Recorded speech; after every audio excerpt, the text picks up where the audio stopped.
Hello guys, magandang araw po and welcome to my vlog. For today's video ay magpapagupit po pala tayo ngayon guys dahil sobrang mabigat na po ang aking buhok sa sobrang haba na po guys. So ayan na guys, panoorin po ninyo ang aking full video. Ayan, ninawak-hawakan ko po ang aking buhok. Ay, goodbye long hair.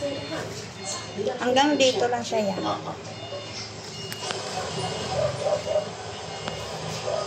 So ayan na guys, inila na ni Kuya ang aking upuan at magsisimula na siya sa paggupit ng aking buhok. Ayan, goodbye talaga long hair.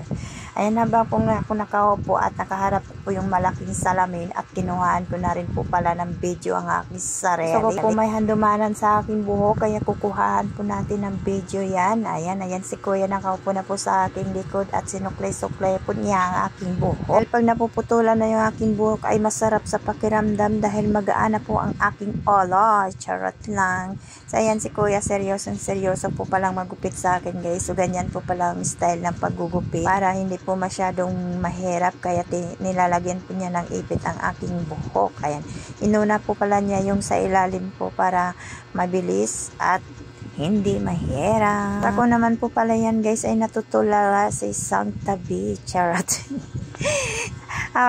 habang ginugupitan parang walang galaw-galawan. Ayan, naka-steady lang po talaga yung aking kamay at nakaharap sa malaking salamin.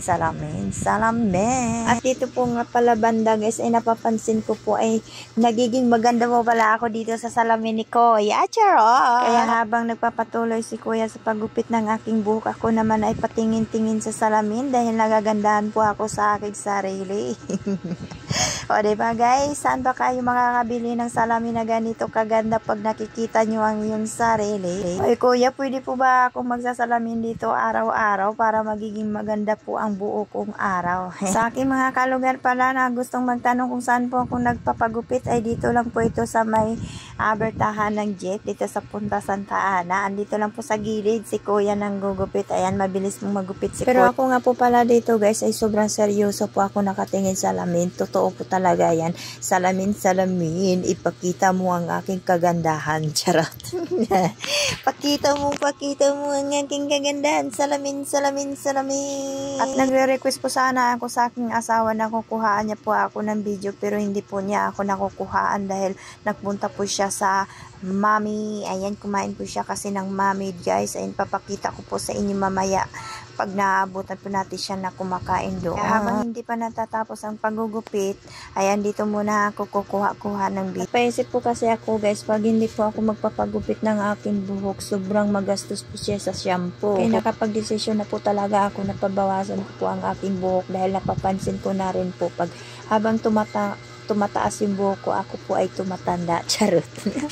O diba guys, hindi nyo po ba napapansin pag mataas yung mga buhok natin ay tayo ay nagmumukhang matanda na rin. Sa may gusto pong magpapagupit dyan, bagong new hairstyle po tayo ngayon mga lalabs. Kaya panoorin nyo lang po ang aking full video. Huwag na kayong maghinayin sa 100 dahil yung 100 na ito po ay nagpapaganda sa iyo. Charot lang. Yung 100 mo ay nagpapakita ng iyong kagandahan at nagpapabata sa iyong mukha. Ayun, charot lang guys. Ayun, sobrang seryoso po talaga ako dito banda. Ayan, si Kuya ikot lang. Inaayos niya po talaga ang aking buhok. Sinisigurado niya po na mas lalo akong gumanda. Charot. So, dito nga po pala guys, ipapass forward po natin dahil sobrang tagal po talaga. Pag hindi po natin papass forward, sobrang haba po ng video ko na nakukuha. Mga 6 minutes po, kaya pass forward po muna tayo ngayon. So, ayan na guys, tapos na po si Kuyang magupit sa aking buhok at kinuha na po niya ang kanyang plancha para paplansyahin po yung ating buhok para makikita po kung meron pa pong mahaba at meron pa pong maiksi.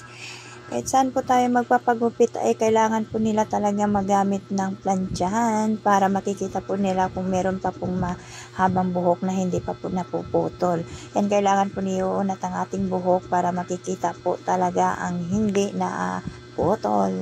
So ayan na guys, tapos na po pala guys. Ayan, nandito na po tayo sa labasan at magpapakuha po tayo ng video ng aking asawa para makikita po ang aking buhok sa likod at hindi po siya nakukuhaan kanina dahil puro kagandahan ko lang po ang nakikita sa aking video guys, dahil nakaharap po sa akin ang salamin kaya nakukuhaan ko ng video. Pero yung ang totoo ay yung buhok ko sa likod ay hindi po siya nakukuhaan, kaya ngayon guys yung asawa ko po ang nakukuha ng video ng aking buhok. Ayan, dahil tapos na po ang paggupit, ito po ay ngiti ng tagumpay. Ayan, thank you so much sis sa pagpapagupit ng aking buhok. Magana po pala talaga siya sa pakiramdam pag maiksi na po yung aking buhok mga idol. So ayan, pawak-hawak na po ako, feel na feel ko po talaga yung aking buhok na sobrang iksi. At ito na nga po guys, ang sinabi ko po sa inyo kanina, at kumain po yung aking asawa ng mami. At sinabi ko po sa inyo kanina, nabibidyohan po natin pag naabot. So ayan na nga guys, muntik nang hindi ko maabutan siya dahil kaunti na lang yan pong mami na kinakain niya ngayon. Buti na lang at nakahabol pa po ako. O diba, nagpapakyut pa yung aking asawa, kaya sobrang nakaka-in-love, char. Kaya mas lalo akong na-in-love dito dahil lagi nagpapakyut eh. At mahal-mahal ko yung tao na yan. At alam na alam ko po na mahal niya rin po ako. Kaya siguradong wala nang makakaagaw. Ikaw ay akin at ako'y sa'yo lamang.